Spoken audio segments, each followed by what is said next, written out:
بسم اللہ الرحمن الرحیم۔ السلام علیکم ناظرین، آج کی ویڈیو میں ہم بات کریں گے حضرت عمر رضی اللہ تعالی عنہ کے جہاد کے میدانوں میں کردار کے حوالے سے، اور ساتھ ہی ساتھ ناظرین آپ کو بتائیں گے کہ قرآنی عقائد نے حضرت عمر رضی اللہ تعالی عنہ کی زندگی پر کیا اثرات مرتب کیے۔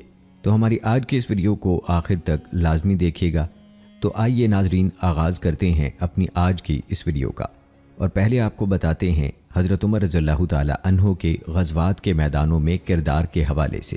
ناظرین، تمام علماء کرام کا اتفاق ہے کہ سیدنا عمر رضی اللہ تعالی عنہ نبی اکرم صلی اللہ علیہ وآلہ وسلم کے ساتھ بدر، احد اور دیگر تمام غزوات میں شریک ہوئے اور کسی غزوے سے بھی کبھی پیچھے نہ رہے۔ آئیے پہلے تذکرہ کرتے ہیں غزوہ بدر کا۔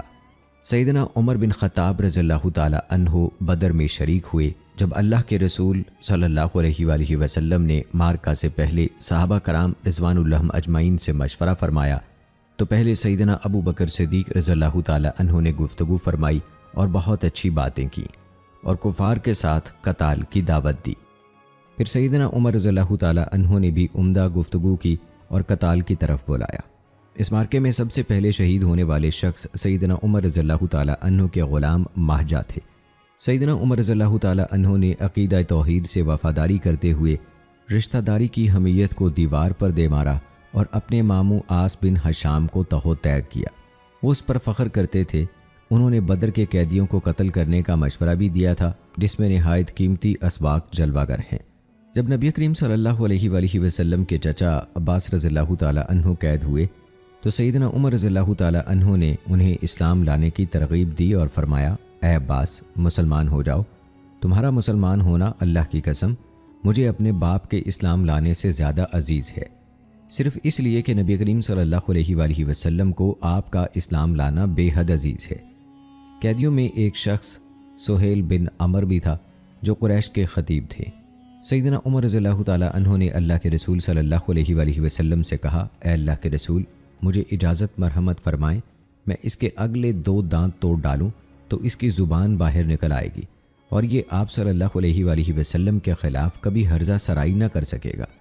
نبی کریم صلی اللہ علیہ وآلہ وسلم نے فرمایا، میں اس کا مسئلہ نہیں کروں گا، ایسا نہ ہو کہ اللہ پاک میرا بھی اسی طرح مسئلہ کر دے، چاہے میں نبی ہوں، اور ممکن ہے آج کے بعد وہ ایسے مقام پر فائز ہو جائے، یعنی مسلمان ہو جائے، کہ پھر آپ اس کی مذمت نہیں کریں گے۔ ایسا ہی ہوا۔ جب اللہ کے رسول صلی اللہ علیہ وآلہ وسلم وفات پا گئے تو چند مکی افراد نے اسلام سے برگشتہ ہونے کا ارادہ کیا۔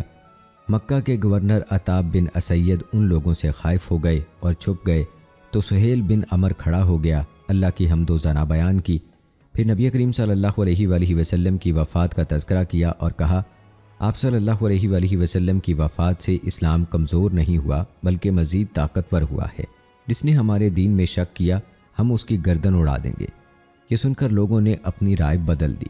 سیدنا عمر رضی اللہ تعالی عنہ نے ایک دفعہ بدر کے مشرک مقتولین سے نبی کریم صلی اللہ علیہ وآلہ وسلم کے کلام کا قصہ بیان کیا۔ حضرت انس رضی اللہ تعالی عنہ فرماتے ہیں، ہم مکہ اور مدینہ کے درمیان تھے، ہم نے چاند دیکھنے کی کوشش کی، میں نظر کا تیز تھا، میں نے چاند دیکھ لیا۔ میں نے سیدنا عمر رضی اللہ تعالی عنہ سے کہا، کیا آپ نے چاند نہیں دیکھا؟ انہوں نے کہا کہ ان قریب میں بھی دیکھ لوں گا۔ میں اپنے بستر پر لیٹا ہوا تھا۔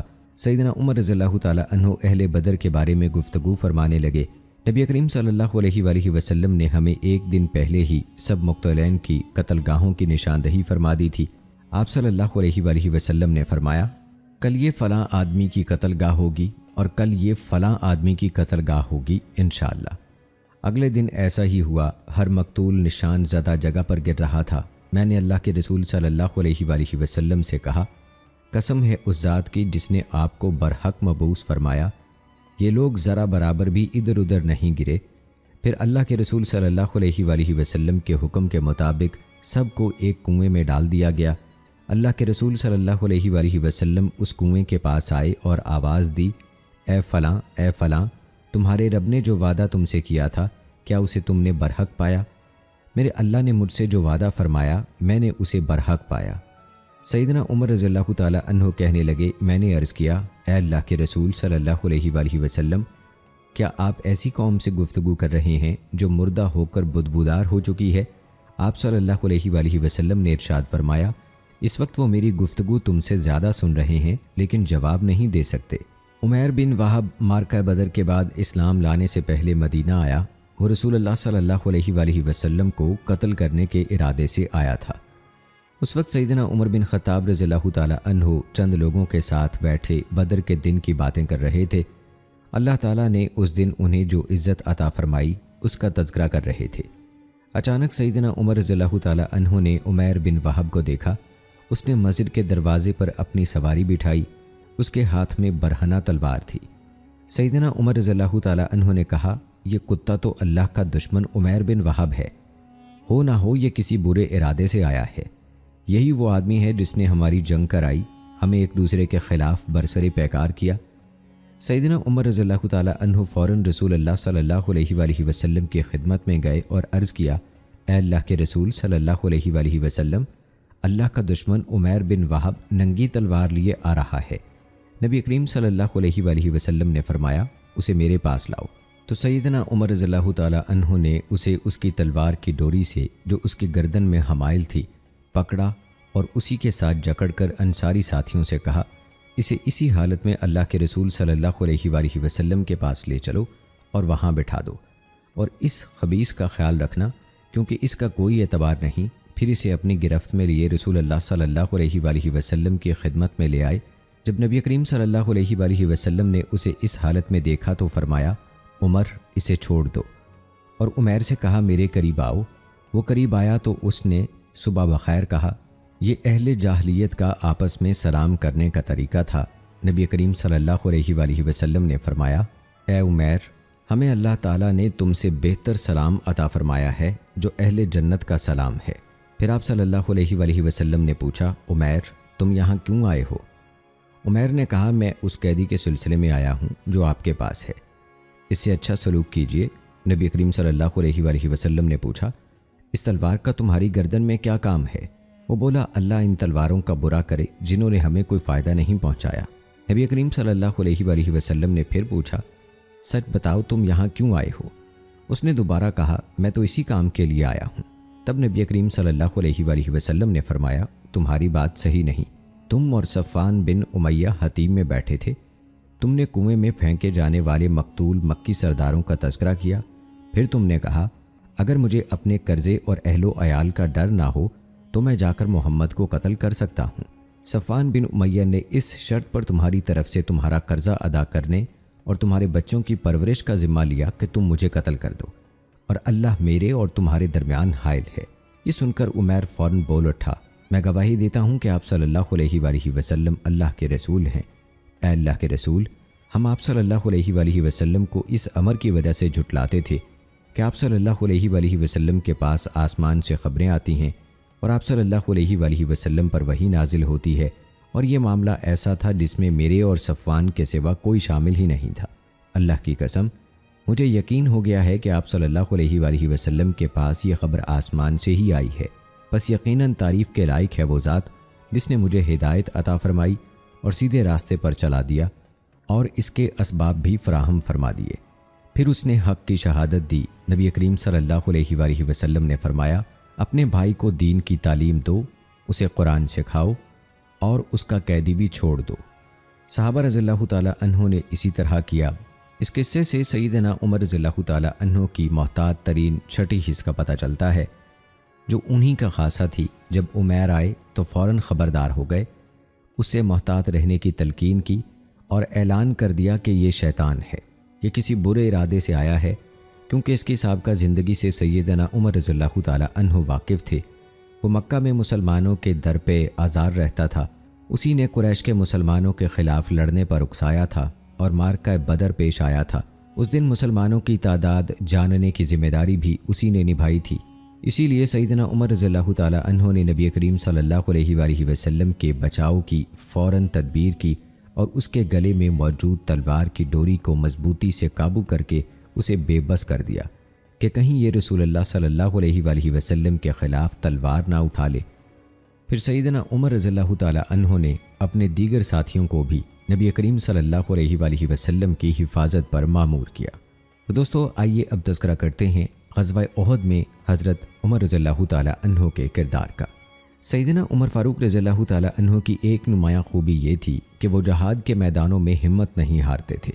وہ نہایت بلند ہمت تھے، ذلت و رسوائی کا راستہ ہرگز اختیار نہیں کرتے تھے، چاہے انہیں شکست کے واضح آثار ہی نظر آنے لگیں، اس کے باوجود وہ ثابت قدم رہتے تھے۔ احد کے دن ایسا ہی معاملہ پیش آیا۔ یہ وہ دوسرا بڑا معرکہ تھا جس میں خود رسول اللہ صلی اللہ علیہ وآلہ وسلم بنفس نفیس شریک تھے۔ معرکے کے اختتام پر ابو سفیان ایک جگہ کھڑا ہو گیا اور بولا، کیا لوگوں میں محمد موجود ہیں؟ نبی کریم صلی اللہ علیہ وآلہ وسلم نے فرمایا، اسے جواب نہ دینا۔ پھر وہ بولا، کیا لوگوں میں ابو قحافہ کا بیٹا موجود ہے؟ آپ صلی اللہ علیہ وآلہ وسلم نے فرمایا، اس کا جواب نہ دو۔ پھر اس نے سوال کیا، کیا تم لوگوں میں خطاب کا بیٹا موجود ہے؟ پھر وہ بولا، یہ سب قتل ہو گئے، اگر زندہ ہوتے تو جواب دیتے۔ یہ سن کر سیدنا عمر رضی اللہ تعالیٰ عنہ ضبط نہ کر سکے اور کڑک کر بولے، اے اللہ کے دشمن، تو جھوٹ بولتا ہے، اللہ نے اس چیز کو باقی رکھا ہے جس سے تیری رسوائی ہوگی۔ ابو سفیان نے کہا، اے حبل، تو بلند ہو۔ نبی علیہ السلام نے فرمایا، اسے جواب دو۔ لوگوں نے پوچھا، کیا جواب دیں؟ نبی کریم صلی اللہ علیہ وآلہ وسلم نے فرمایا، کہو کہ اللہ سب سے بلند اور بزرگ و برتر ہے۔ ابو سفیان نے کہا، ہمارے پاس عزا ہے اور تمہارے پاس عزا نہیں ہے۔ نبی کریم صلی اللہ علیہ وآلہ وسلم نے فرمایا، اس کا جواب دو۔ صحابہ نے پوچھا، کیا جواب دیں؟ نبی کریم صلی اللہ علیہ وآلہ وسلم نے فرمایا، تم جواب دو کہ اللہ ہمارا کارساز ہے اور تمہارا کوئی کارساز نہیں۔ ابو سفیان نے کہا، آج کا دن بدر کے دن کا بدلہ ہے اور لڑائی تو ڈول کی مانند ہوتی ہے، تم اپنے مقتولین کا مسئلہ پاؤ گے جس کا میں نے حکم نہیں دیا، لیکن یہ امر مجھے برا بھی نہیں لگا۔ ایک روایت میں ہے کہ سیدنا عمر رضی اللہ تعالیٰ عنہ نے کہا، نہیں، معاملہ برا نہیں ہے، ہمارے مقتولین جنت میں اور تمہارے آگ میں ہیں۔ پھر ابو سفیان آگے بڑھا اور پوچھا، اے عمر، میں تمہیں قسم دیتا ہوں، بتاؤ کیا ہم نے محمد کو قتل کر دیا ہے؟ سیدنا عمر رضی اللہ تعالیٰ عنہ نے کہا، اللہ کی قسم نہیں، بلا شبہ وہ اس وقت تیری باتیں سن رہے ہیں۔ ابو سفیان نے کہا، تو میرے نزدیک ابن قمہ سے زیادہ سچا اور قابل اعتبار ہے۔ ابن قمہ نے مجھ سے کہا تھا، میں نے محمد کو قتل کر دیا ہے۔ ابو سفیان کے سوال سے صاف ظاہر ہوتا ہے کہ ان کی توجہ سب سے زیادہ نبی کریم صلی اللہ علیہ وآلہ وسلم، ابو بکر صدیق رضی اللہ تعالیٰ عنہ اور سیدنا عمر رضی اللہ تعالیٰ عنہ کی طرف تھی، اور کفار انہی شخصیتوں کو سب سے زیادہ اہمیت کا حامل سمجھتے تھے، کیونکہ وہ جانتے تھے کہ در حقیقت یہی افراد اسلام کے سرکردہ ہیں اور انہی کی وجہ سے اسلام کی امارت، ارکان اور اسلامی ریاست قائم اور اسلامی نظام کی جڑیں مضبوط ہیں۔ انہیں یقین تھا کہ ان کی موت سے اسلام باقی نہیں رہے گا۔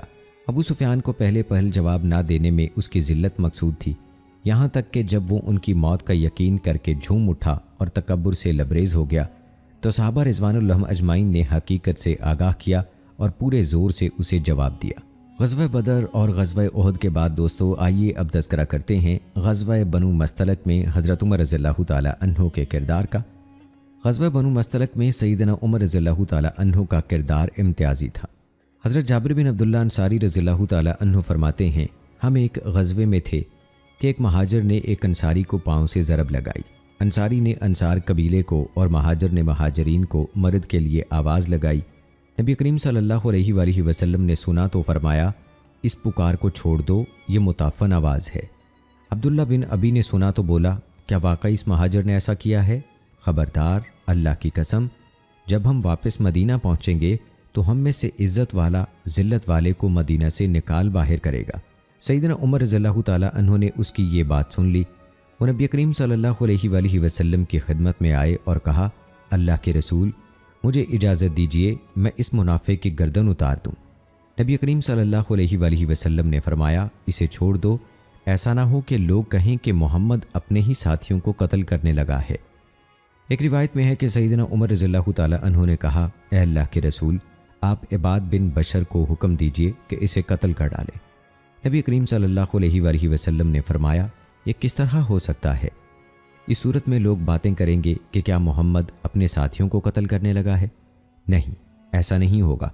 پھر نبی کریم صلی اللہ علیہ وآلہ وسلم نے کوچ کا حکم دیا، اور یہ کوچ ایسے وقت میں تھا کہ عموماً ایسے وقت میں نبی کریم صلی اللہ علیہ وآلہ وسلم کوچ کا حکم نہیں دیا کرتے تھے۔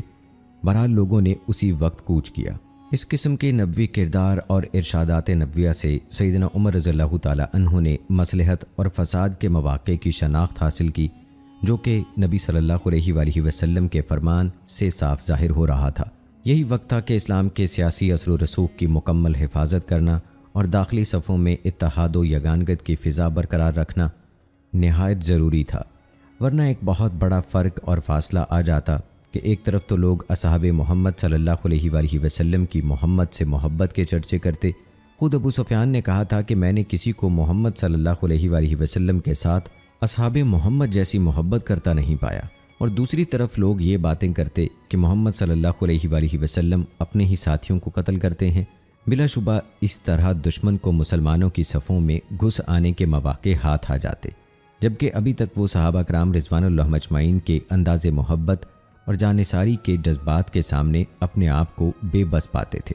دوستو، غزوہ خندق کے بارے میں حضرت جابر رضی اللہ تعالی عنہ فرماتے ہیں، سیدنا عمر بن خطاب رضی اللہ تعالی عنہ خندق کے دن سورج غروب ہونے کے بعد نبی کریم صلی اللہ علیہ وآلہ وسلم کے پاس حاضر ہوئے اور کفار قریش کو برا بھلا کہنے لگے، اور نبی کریم صلی اللہ علیہ وآلہ وسلم سے عرض کیا، اے اللہ کے رسول، سورج غروب ہونے کے قریب تھا، تب میں نے نماز عصر پڑھی۔ نبی کریم صلی اللہ علیہ وآلہ وسلم نے فرمایا، اللہ کی قسم، میں نے تو ابھی تک ادا ہی نہیں کی۔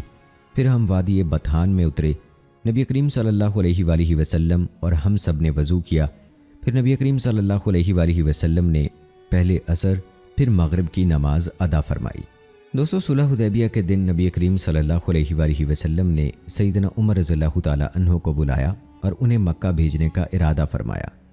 مقصد یہ تھا کہ سیدنا عمر رضی اللہ تعالی عنہ آپ صلی اللہ علیہ وآلہ وسلم کی طرف سے سفارت کے فرائض انجام دیں اور انہیں بتائیں کہ نبی کریم صلی اللہ علیہ وآلہ وسلم کی آمد کا مقصد کیا ہے۔ سیدنا عمر رضی اللہ تعالی عنہ نے عرض کیا، اے اللہ کے رسول صلی اللہ علیہ وآلہ وسلم، مجھے قریش کی طرف سے جان کا خطرہ ہے، اور بنو عدی بن کعب کا بھی کوئی آدمی میری حفاظت نہیں کرے گا، اور قریش میری دشمنی اور سختی کو اچھی طرح سمجھتے ہیں۔ میں آپ کو عثمان بن عفان رضی اللہ تعالی عنہ کو بھیجنے کا مشورہ دیتا ہوں، وہ ان کے ہاں زیادہ قابل قدر سمجھے جاتے ہیں۔ یہ سن کر نبی کریم صلی اللہ علیہ وآلہ وسلم نے حضرت عثمان رضی اللہ تعالی عنہ کو مکہ روانہ فرمایا تاکہ وہ ابو سفیان اور دیگر سرداران قریش سے مسلمانوں کی آمد کا مقصد بیان کریں اور بتائیں کہ ہم صرف بیت اللہ کی زیارت کرنے کے لیے آئے ہیں۔ اسی طرح جب صلح نامہ طے ہو گیا لیکن ابھی دفعات کو تحریری شکل دینے کا مرحلہ باقی تھا، تو مسلمانوں کے درمیان اس صلح نامے کے خلاف سخت رد عمل سامنے آیا۔ خاص طور پر وہ 2 آخری دفعات مسلمان پر شاک گزریں جن میں کہا گیا تھا کہ مسلمان پناہ گزینوں کو واپس بھیج دیا جائے گا، اور جو مسلمانوں میں سے مرتد ہو کر واپس چلا جائے گا اسے واپس نہیں کیا جائے گا۔ مزید برآں وہ شک بھی سخت غم و غصے کا باعث بنی جس میں اس سال مسلمانوں کو مکہ جانے کی اجازت نہیں دی گئی تھی، اور کہا گیا تھا کہ وہ واپس مدینہ چلے جائیں اور آئندہ سال عمرہ ادا کریں۔ ان دفعات کی سب سے زیادہ مخالفت سیدنا عمر رضی اللہ تعالی عنہ، اسید بن حضیر جو اوس کے سردار تھے اور سعد بن عبادہ جو خزرج کے سردار تھے ان کی طرف سے سامنے آئی۔ مورخین کا بیان ہے کہ سیدنا عمر رضی اللہ تعالی عنہ اس موقع پر اس معاہدے کے خلاف کھل کر سامنے آئے۔ انہوں نے اللہ کے رسول صلی اللہ علیہ وآلہ وسلم سے دریافت کیا، کیا آپ صلی اللہ علیہ وآلہ وسلم اللہ کے رسول نہیں ہیں؟ آپ صلی اللہ علیہ وآلہ وسلم نے فرمایا، کیوں نہیں؟ سیدنا عمر رضی اللہ تعالی عنہ نے کہا، کیا ہم مسلمان نہیں ہیں؟ آپ صلی اللہ علیہ وآلہ وسلم نے فرمایا، کیوں نہیں؟ سیدنا عمر رضی اللہ تعالی عنہ نے کہا، کیا وہ مشرک نہیں ہیں؟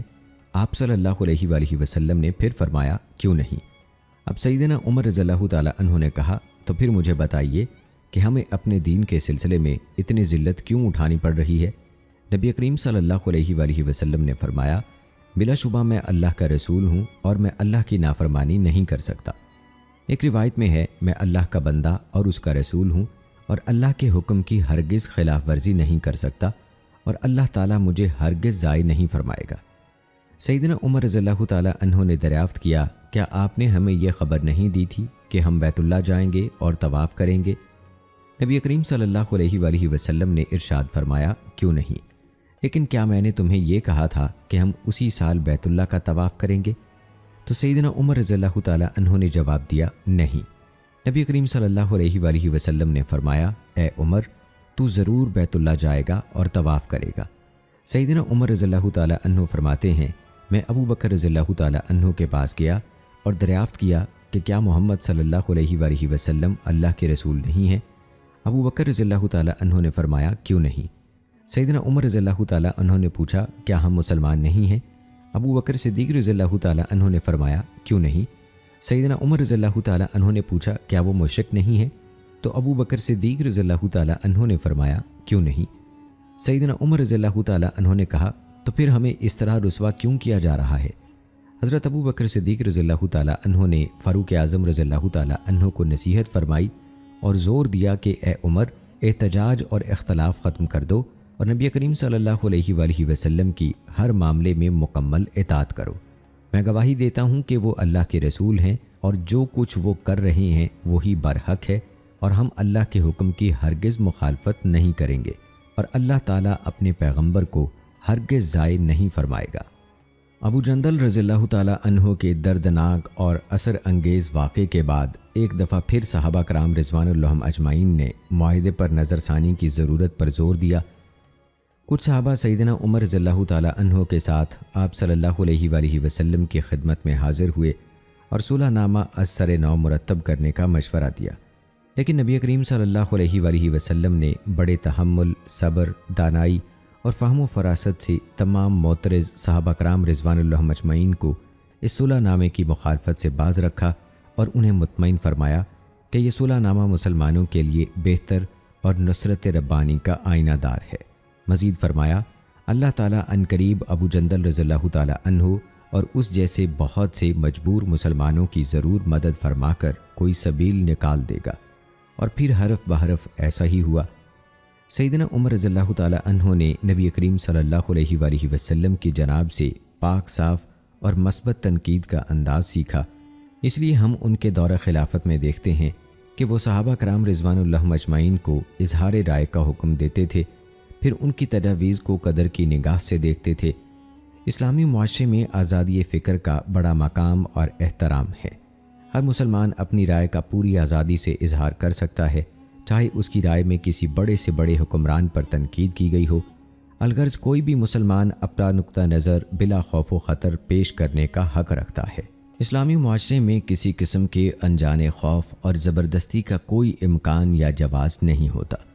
جو انسان سے آزادی فکر چھین لے، ہم سیدنا عمر رضی اللہ تعالیٰ عنہ کی نبی کریم صلی اللہ علیہ وآلہ وسلم کے سامنے جرأت سوال سے یہ حقیقت اخذ کر سکتے ہیں کہ کسی معاملے کے بارے میں حاکم کی رائے کے علاوہ کوئی دوسری رائے رکھنا کوئی جرم نہیں۔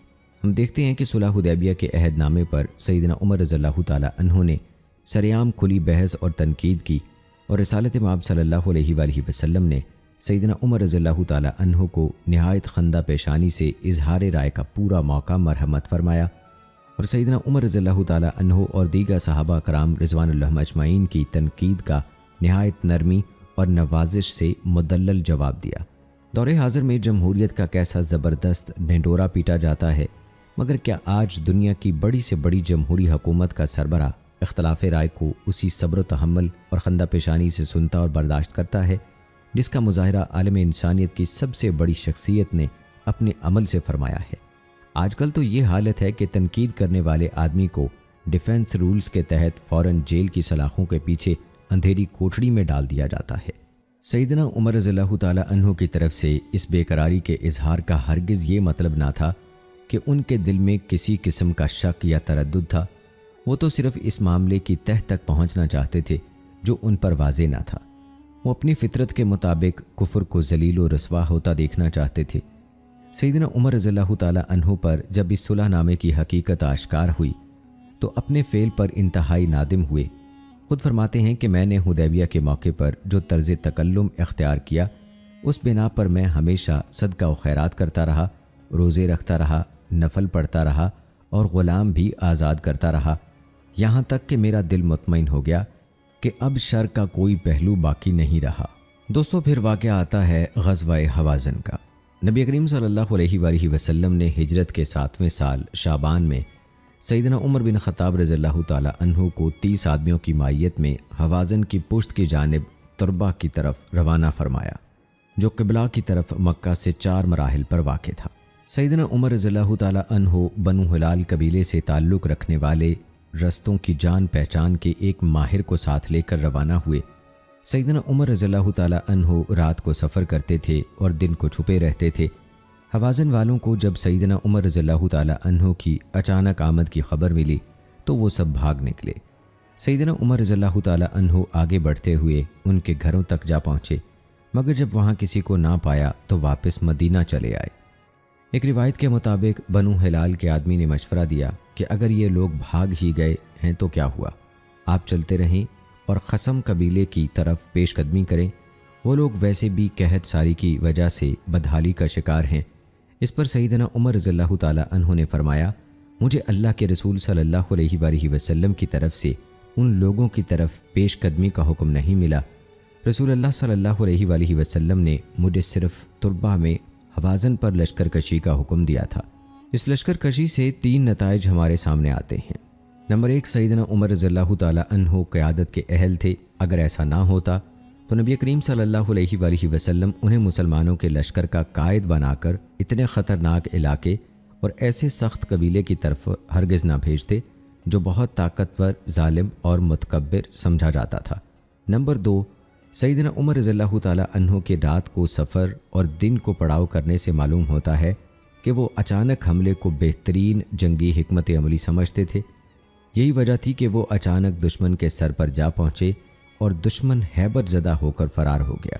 اس طرح سیدنا عمر رضی اللہ تعالیٰ عنہ اپنے مختصر دستے کے ساتھ مشرکین لشکر کو شکست دینے میں کامیاب ہوئے۔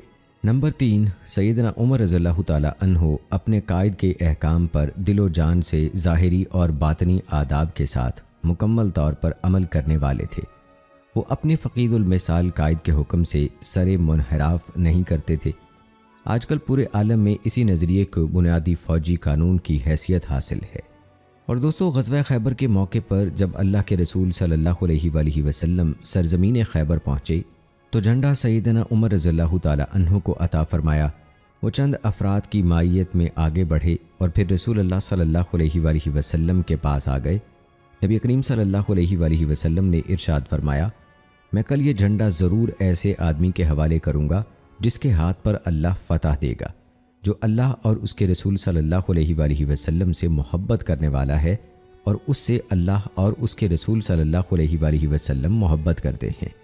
اگلے دن نبی کریم صلی اللہ علیہ وآلہ وسلم نے سیدنا علی رضی اللہ تعالیٰ عنہ کو بلایا۔ حالانکہ ابو بکر اور سیدنا عمر رضی اللہ تعالیٰ عنہ جیسے افراد بھی اس جھنڈے کے طلبگار تھے۔ حضرت علی رضی اللہ تعالیٰ عنہ آئے، انہیں آشوب چشم تھا۔ نبی کریم صلی اللہ علیہ وآلہ وسلم نے حضرت علی رضی اللہ تعالیٰ عنہ کی آنکھوں پر لعاب مبارک لگایا اور جھنڈا عطا فرمایا۔ مسلمانوں کی ایک جماعت علی رضی اللہ تعالیٰ عنہ کے ساتھ آگے بڑھی۔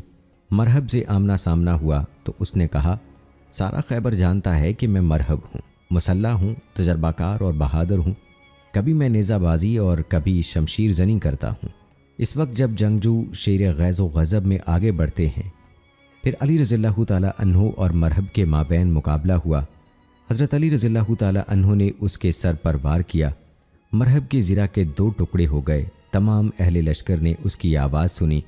لوگ سیدنا علی رضی اللہ تعالیٰ عنہ کے قریب بھی نہ پہنچے تھے کہ اللہ تعالیٰ نے حضرت علی رضی اللہ تعالیٰ عنہ اور مسلمانوں کو فتح عطا فرما دی۔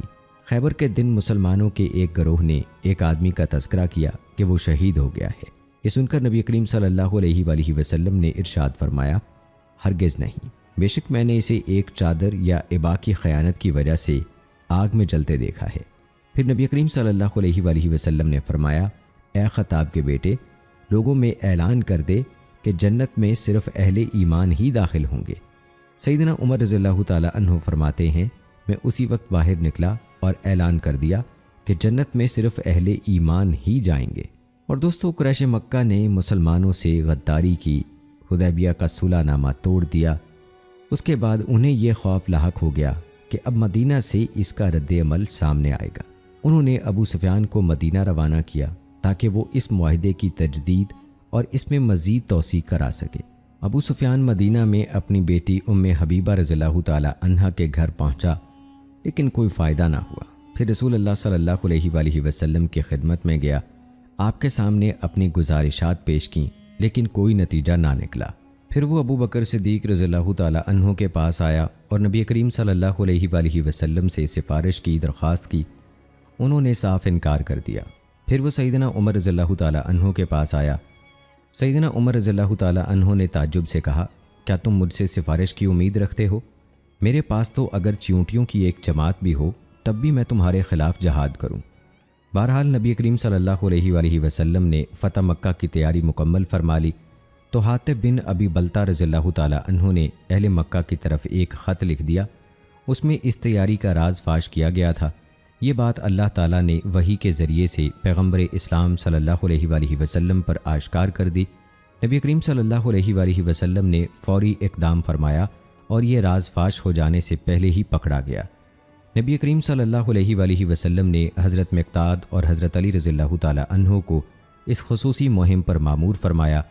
انہوں نے تیزی سے تعقب کیا۔ وہ مدینہ سے تقریباً 12 میل کے فاصلے پر خفیہ خط لے جانے والی عورت کو جا ملے اور اس سے کہا کہ اگر تم خط ہمارے حوالے نہیں کرو گی تو تمہاری مکمل جاں میں تلاشی لی جائے گی۔ یہ سن کر اس نے وہ خط ان کے سپرد کر دیا۔ حاطب بن ابی بلتہ رضی اللہ تعالیٰ عنہ کو آپ صلی اللہ علیہ وآلہ وسلم کے حضور طلب کیا گیا۔ حاطب رضی اللہ تعالیٰ عنہ نے کہا، اے اللہ کے رسول، مجھ پر فرد جرم عائد کرنے میں جلدی نہ فرمائیے۔ اصل بات یہ ہے کہ میں قریش میں سے نہیں ہوں، میں تو ان کا حلیف تھا۔ میرے علاوہ سب مہاجر بھائیوں کی وہاں رشتہ داریاں ہیں، جس کے سبب وہاں ان کے عزیز اور اموال محفوظ ہیں۔ میری صرف یہ خواہش تھی کہ میرا ان پر کوئی ایسا احسان ہو جائے جس کے باعث میرا رشتہ داروں کو تحفظ مل جائے۔ میں نے کوئی جرم ارتداد نہیں کیا کہ میں اسلام لانے کے بعد کفر سے راضی ہوا ہوں۔ نبی کریم صلی اللہ علیہ وآلہ وسلم نے حاطب کی بات سن کر فرمایا، تمہارا ساتھی سچ کہہ رہا ہے۔ سیدنا عمر رضی اللہ تعالیٰ عنہ نے کہا، اللہ کے رسول، مجھے اجازت دیجیے میں اس منافق کی گردن اڑا دوں۔ نبی کریم صلی اللہ علیہ وآلہ وسلم نے فرمایا، حاطب بدری صحابی ہے اور تجھے کیا معلوم کہ اللہ تعالیٰ نے اصحاب بدر سے فرما دیا ہو، اے اہل بدر، جو جی میں آئے کرو، میں نے تجھے معاف کر دیا ہے۔ دوستو، چونکہ سیدنا عمر رضی اللہ تعالیٰ عنہ نے ایمانی غیرت کا مظاہرہ کرتے ہوئے حاطب کی گردن اڑانے کی اجازت مانگی، حاطب نے کبیرہ گناہ کا ارتکاب کیا تھا، اسلامی افواج کی جاسوسی کی تھی، اس کے باوجود انہیں مسلمان سمجھا گیا۔ جب نبی کریم صلی اللہ علیہ وآلہ وسلم نے انہیں حاطب کے قتل کی اجازت نہیں دی تو سیدنا عمر رضی اللہ تعالیٰ عنہ نے اپنے اس جوش غضب پر فوراً قابو پا لیا جس کے زیر اثر وہ حاطب کو قتل کرنے پر تلے بیٹھے تھے۔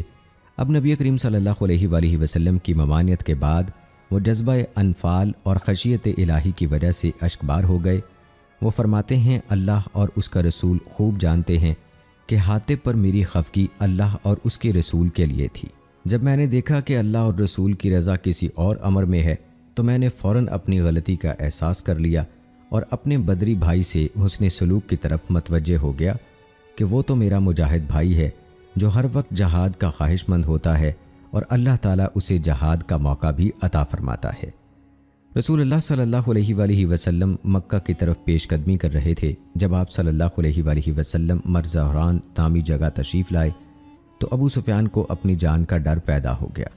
عباس رضی اللہ تعالیٰ عنہ نے رسول اللہ صلی اللہ علیہ وآلہ وسلم کی طرف سے امان نامہ دلوانے کی پیشکش کی تو ابو سفیان اس پر آمادہ ہو گیا۔ عباس اس قصے کو بیان کرتے ہوئے کہتے ہیں، میں نے ابو سفیان سے کہا، تیرا ستیہ ناس، اللہ کے رسول صلی اللہ علیہ وآلہ وسلم تو اب سر پر آن پہنچے، اللہ کی قسم قریشیو اپنی جانیں بچاؤ۔ ابو سفیان بولا، تم پر میرے ماں باپ قربان، اب کون سا حیلہ اختیار کرنا ہوگا؟ میں نے جواب دیا، اگر تو پکڑا گیا تو رسول اللہ صلی اللہ علیہ وآلہ وسلم تجھے ضرور قتل کر دیں گے، بس تو اس خچر پر سوار ہو جا، میں تجھے رسول اللہ صلی اللہ علیہ وآلہ وسلم سے امان لے دیتا ہوں۔ ابو سفیان میرے پیچھے سوار ہو گیا اور اس کے دونوں ساتھی واپس چلے گئے۔ میں اسے لے کر چلا۔ راستے میں جب ہم مسلمانوں کے روشن الاؤ کے قریب سے گزرے تو انہوں نے کہا، یہ کون ہے؟ جب لوگ رسول اللہ صلی اللہ علیہ وآلہ وسلم کے خچر پر مجھے دیکھتے تو صرف اتنا کہتے، اللہ کے رسول کے خچر پر آپ صلی اللہ علیہ وآلہ وسلم کے چچا ہیں۔ پھر وہ راستے سے ہٹ جاتے تھے اور جب میں سیدنا عمر رضی اللہ تعالیٰ عنہ کے قریب سے گزرا تو انہوں نے کہا، یہ کون ہے؟ عباس رضی اللہ تعالیٰ عنہ فرماتے ہیں، سیدنا عمر رضی اللہ تعالیٰ عنہ فوراً میری طرف بڑھے، ابو سفیان کو میرے پیچھے سوار دیکھا تو چیخ اٹھے، اللہ کا دشمن ابو سفیان، اللہ کا شکر ہے تو کسی پیشگی عہد اور امان کے بغیر ہی قابو آ گیا۔ یہ سن کر ابو سفیان بھاگ کھڑا ہوا اور جلدی سے رسول اللہ صلی اللہ علیہ وآلہ وسلم کی خدمت میں پہنچ گیا۔ سیدنا عمر رضی اللہ تعالیٰ عنہ بھی اس کا پیچھا کرتے ہوئے آئے۔ سیدنا عمر رضی اللہ تعالیٰ عنہ نے کہا، اللہ کے رسول، ابو سفیان کسی عہد کے بغیر ہی قابو آ گیا ہے، مجھے اجازت دیجیے میں اس کی گردن اڑا دوں۔ عباس رضی اللہ تعالیٰ عنہ کہتے ہیں، میں نے کہا، اللہ کے رسول، ابو سفیان کو میں نے پناہ دی ہے۔ جب سیدنا عمر رضی اللہ تعالیٰ عنہ زیادہ جذباتی ہو گئے تو میں نے سیدنا عمر رضی اللہ تعالیٰ عنہ سے کہا، ٹھہر جا عمر، اگر بنو عدی کا کوئی آدمی ہوتا تو تیرا رویہ اتنا سخت نہ ہوتا، تو صرف بنو عبد مناف سے ہونے کی وجہ سے ابو سفیان کے قتل کے در پہ ہے۔ سیدنا عمر رضی اللہ تعالیٰ عنہ نے سیدنا عباس رضی اللہ تعالیٰ عنہ کو مخاطب کیا، ٹھہرو اے عباس، سن لو، تمہارا اسلام لانا جس دن تم اسلام لائے تھے مجھے اپنے باپ خطاب کے اسلام لانے سے زیادہ محبوب ہوتا اگر وہ اسلام لے آتا، کیونکہ مجھے علم تھا کہ تمہارا اسلام لانا پیغمبر اسلام صلی اللہ علیہ وآلہ وسلم کو خطاب کے اسلام لانے سے زیادہ محبوب تھا۔ نبی کریم صلی اللہ علیہ وآلہ وسلم نے یہ بحث سن کر فرمایا، عباس، اب اسے اپنے گھر لے جاؤ، صبح کو میرے پاس لے آنا۔ اس قصے سے سیدنا عمر رضی اللہ تعالیٰ عنہ کی غیرت ایمانی کا اندازہ ہو سکتا ہے کہ اللہ کا ایک دشمن حضرت عباس رضی اللہ تعالیٰ عنہ کی آڑ میں مجاہدین اسلام کے قریب سے ذلت و رسوائی کی حالت میں گزر رہا ہے۔ سیدنا عمر رضی اللہ تعالیٰ عنہ اللہ کی رضا اور جہاد فی سبیل اللہ کے لیے غیرت کا مظاہرہ کرتے ہوئے اس کی گردن اڑا دینا چاہتے ہیں، لیکن اللہ تعالیٰ نے ابو سفیان کی قسمت میں بھلائی رکھی تھی، اس لیے اللہ تعالیٰ نے اسے اسلام کی توفیق عنایت فرمائی اور اس کا خون اور مال محفوظ کر دیا۔ غزوہ حنین میں مشرکین نے مسلمانوں پر اچانک حملہ کر دیا، لوگ تیزی سے پلٹے، کسی کو کسی کا ہوش نہ رہا۔ نبی کریم صلی اللہ علیہ وآلہ وسلم دائیں جانب ہٹے اور پکارا، اے لوگو، تم کہاں ہو؟ میری طرف آؤ، میں اللہ کا رسول ہوں، میں محمد بن عبداللہ ہوں۔ یہ صدائے مقدس کون نہ سن سکا؟ اونٹ آپس میں گتھم گتھا ہو گئے، لوگ بکھر گئے، صرف انصار اور مہاجرین کے چند افراد اور آپ کے اہل بیت آپ کے ساتھ رہ گئے۔ مہاجرین میں سے ابو بکر و عمر رضی اللہ تعالیٰ عنہ اور اہل بیت میں سے علی اور عباس رضی اللہ تعالیٰ عنہ، ان کا بیٹا فضل رضی اللہ تعالیٰ عنہ، ابو سفیان بن حارث رضی اللہ تعالیٰ عنہ اور اس کا بیٹا اور ربیعہ بن حارث رضی اللہ تعالیٰ عنہ وغیرہ آپ صلی اللہ علیہ وآلہ وسلم کے ساتھ رہے۔ ابو قتادہ رضی اللہ تعالیٰ عنہ اس غزوے میں سیدنا عمر رضی اللہ تعالیٰ عنہ کا کردار بیان کرتے ہوئے فرماتے ہیں، ہم حنین کے دن اللہ کے رسول صلی اللہ علیہ وآلہ وسلم کے ساتھ نکلے، مارکا شروع ہوا، مسلمانوں پر پریشانی کے آثار دکھائی دیے۔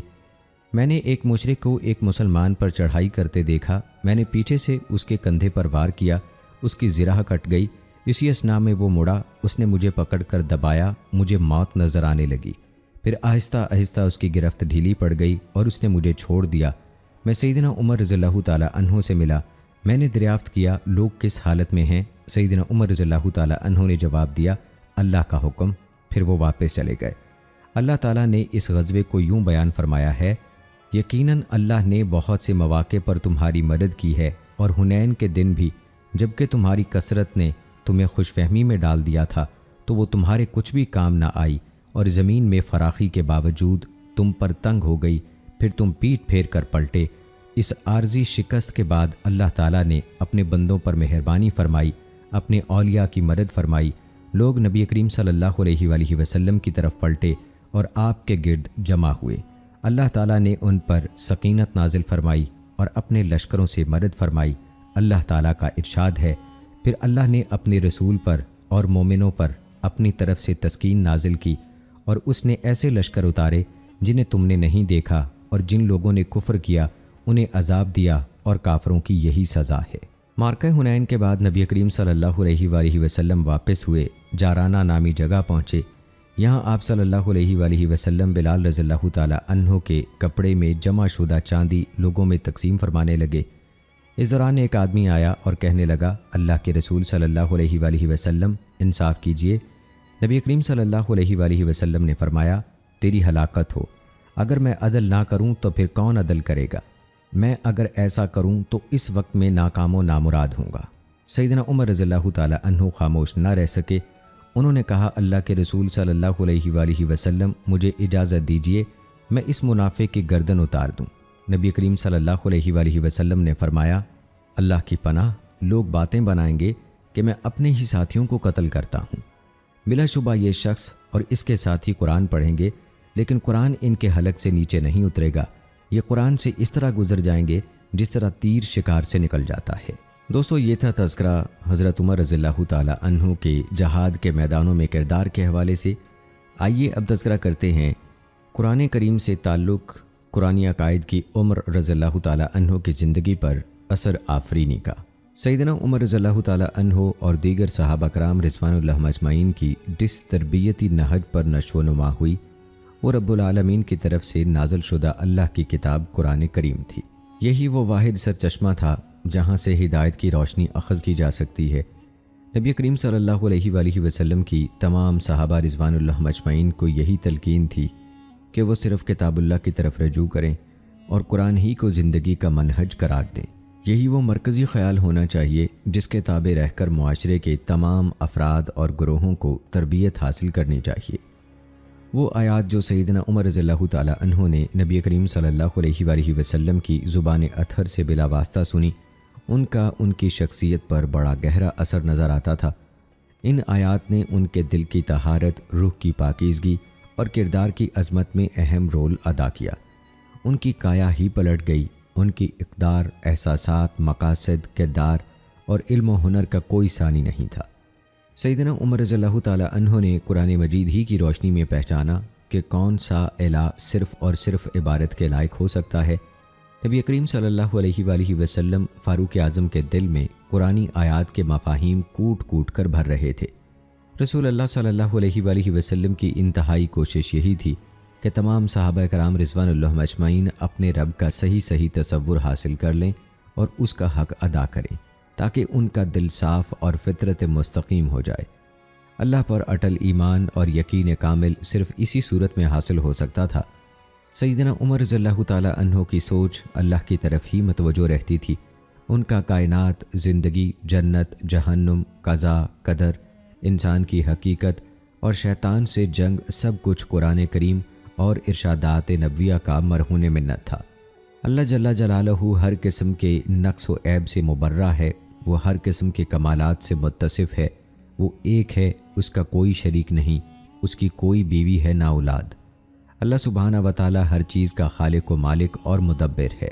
بلا شبہ تمہارا رب وہ اللہ ہی ہے جس نے آسمان اور زمین کو 6 دن میں پیدا کیا، پھر عرش پر برقرار ہوا، رات کو دن پر اڑا دیتا ہے، جو تیز چلتا ہوا اس کے پیچھے چلا آتا ہے، اور سورج اور چاند اور ستارے پیدا کیے، اس حال میں کہ اس کے حکم سے تابع کیے ہوئے ہیں۔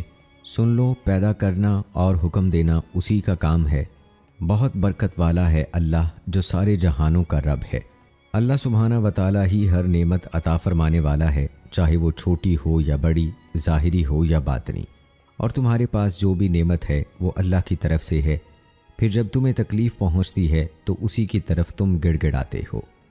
اللہ سبحانہ و تعالیٰ کا علم ہر چیز پر محیط ہے، زمین و آسمان کی ہر چیز اور انسان کا ظاہر و باطن اس پر عیاں ہے۔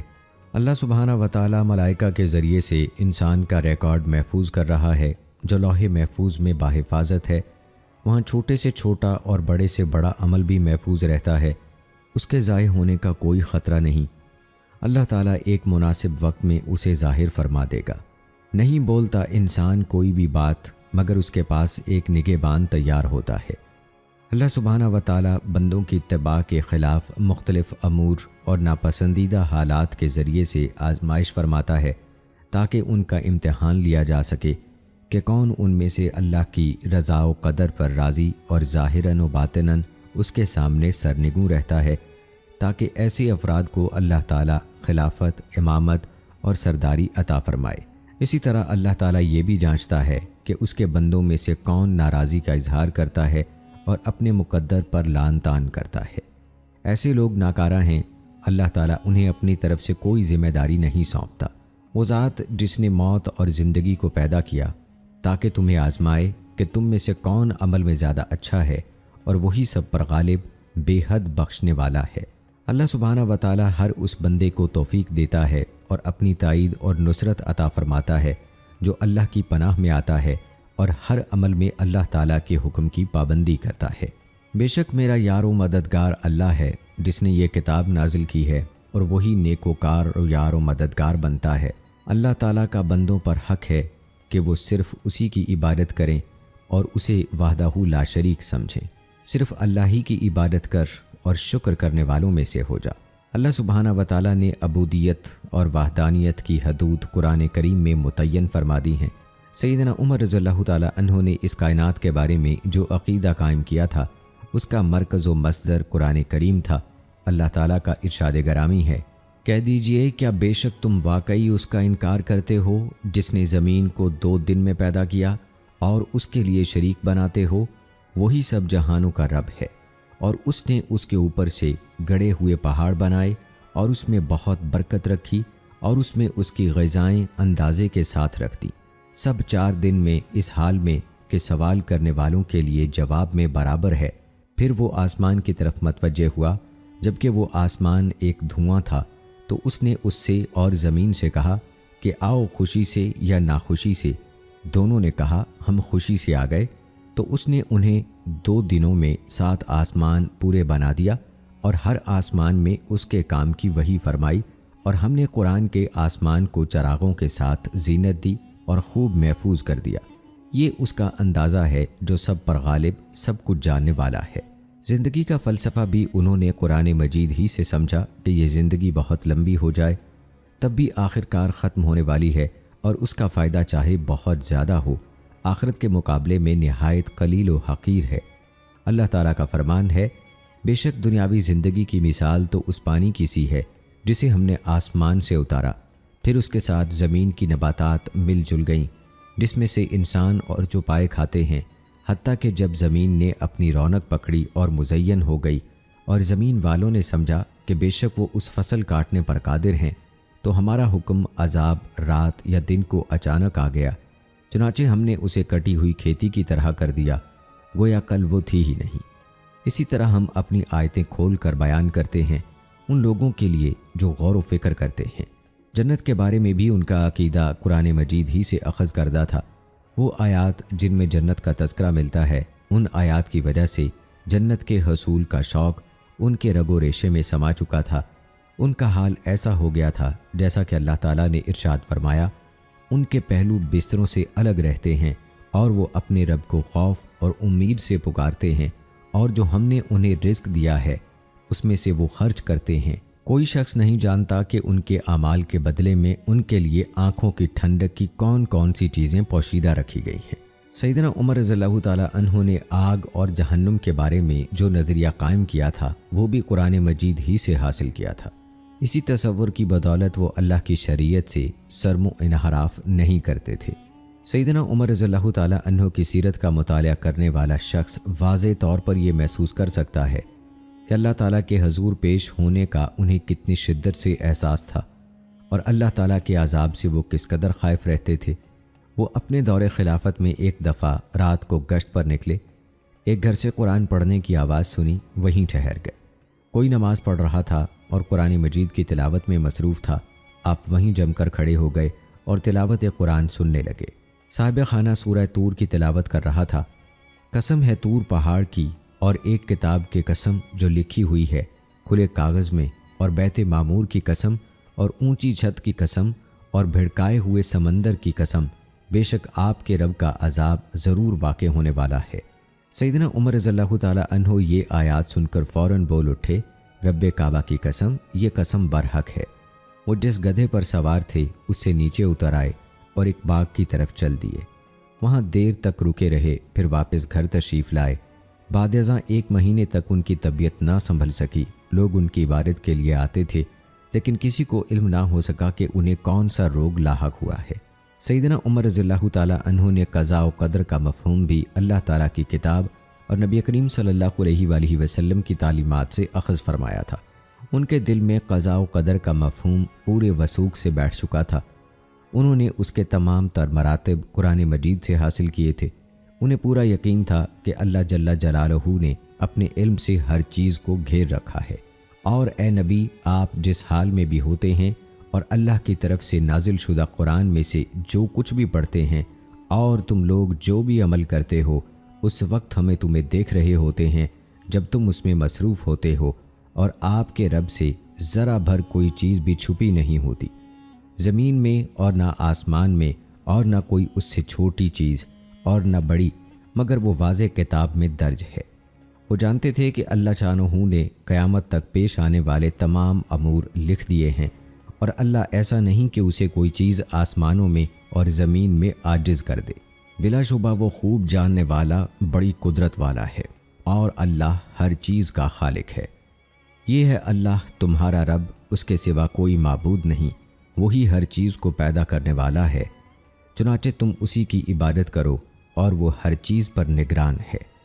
سیدنا عمر رضی اللہ تعالیٰ عنہ نے قضاء و قدر کے بارے میں جو صحیح اور مضبوط عقیدہ قائم کیا، اس کے نہایت مفید اثرات سامنے آئے جو ہم آگے چل کر بیان کریں گے۔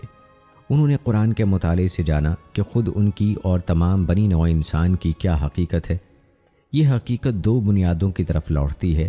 ایک تو اس کی پہلی خلقت ہے جس کی بنا مٹی ہے، اللہ تعالیٰ ہی نے انسان کو بنایا اور اس میں روح پھونکی، اور دوسری خلقت وہ تسلسل ہے جو نطفے سے چل رہا ہے۔ اللہ تعالیٰ نے ارشاد فرمایا، جس نے ہر چیز کو اچھے طریقے سے پیدا کیا، اور اس نے تخلیق انسان کی ابتدا مٹی سے کی، پھر اس کی نسل ایک حقیر پانی کے جوہر نطفے سے چلائی، پھر اس کے اعضاء کو درست کیا اور اس میں اپنی روح پھونکی، اور اس نے تمہارے کان، آنکھیں اور دل بنائے، تم کم ہی شکر کرتے ہو۔ سیدنا عمر رضی اللہ تعالیٰ عنہ نے قرآنی آیات ہی سے یہ معرفت بھی حاصل کی کہ انسان کو اللہ تعالیٰ نے اپنے ہاتھ سے پیدا کیا ہے اور اسے اچھی صورت اور معتدل قد عطا فرمایا ہے۔ اسے عقل، نطق اور خیر و شر میں تمیز کرنا سکھایا ہے۔ علاوہ ازیں آسمان، زمین اور اس کے مابین ہر چیز انسان ہی کے فائدے کے لیے بنائی ہے۔ اس کی ہدایت کے لیے رسولوں کو مبعوث فرمایا۔ یہ اللہ تعالیٰ کا بڑا احسان و کرم ہے کہ اس نے انسان کو اپنی محبت کا اہل بنایا ہے، اور ایسا صرف نبی کریم صلی اللہ علیہ وآلہ وسلم کی اتباع ہی سے ممکن ہے۔ نبی کریم صلی اللہ علیہ وآلہ وسلم نے لوگوں کو اسلام قبول کرنے کی دعوت دی تاکہ وہ دنیا میں پاکیزہ زندگی گزارنے کے ساتھ ساتھ آخرت میں ہمیشگی کی نعمتوں سے فیض یاب ہو سکیں۔ اللہ تعالیٰ کا ارشاد گرامی ہے، جس نے نیک عمل کیے، مرد ہو یا عورت، جبکہ وہ مومن ہو، تو ہم ضرور اسے پاکیزہ زندگی بسر کرائیں گے، اور ہم انہیں ضرور ان کا اجر و ثواب ان بہترین اعمال کے بدلے میں دیں گے جو وہ کرتے تھے۔ اسی طرح سیدنا عمر رضی اللہ تعالیٰ عنہ نے کلام الہی ہی کے مطالعے سے انسان اور شیطان کے درمیان پائی جانے والی جنگ کی حقیقت کو بھی سمجھا، اور جان لیا کہ یہ ازلی و ابدی دشمن انسان پر آگے پیچھے، دائیں اور بائیں ہر طرف سے حملہ آور ہوتا ہے۔ شیطان ہی ہے جو برائی کے وسوسے ڈالتا ہے اور چھپی ہوئی شہوات کو بھڑکاتا ہے۔ سیدنا عمر رضی اللہ تعالیٰ عنہ کو اپنے دشمن ابلیس کے خلاف من جانب اللہ خصوصی مدد حاصل تھی۔ ان کی سیرت بتاتی ہے کہ وہ ازلی دشمن پر غالب آ گئے تھے۔ سیدنا عمر رضی اللہ تعالیٰ عنہ نے قرآن مجید میں بیان کردہ آدم علیہ السلام اور شیطان کے قصے سے یہ علم حاصل کیا کہ آدم بشریت کی بنیاد ہے، اور اسلام کی روح سے لازم ہے کہ انسان اللہ کا ہر حکم بے چون چرا مانے، مگر انسان خطا کا پتلا ہے، اس لیے مسلمانوں کو ہر دم اپنے اللہ پر بھروسہ رکھنا چاہیے اور پابندی سے توبہ و استغفار کرنا چاہیے۔ مومن کی زندگی میں توبہ و استغفار کی بڑی زبردست اہمیت ہے۔ مومن کو حسد اور تکبر سے اجتناب کرنا چاہیے، گفتگو میں اعلیٰ اقدار اختیار کرنی چاہیے۔ اللہ تعالیٰ کا ارشاد گرامی ہے، اور میرے بندوں سے کہہ دیجئے کہ وہ بات کہیں جو احسن ہو، بے شک شیطان ان کے درمیان فساد ڈالتا ہے، بلا شبہ شیطان انسان کا کھلا دشمن ہے۔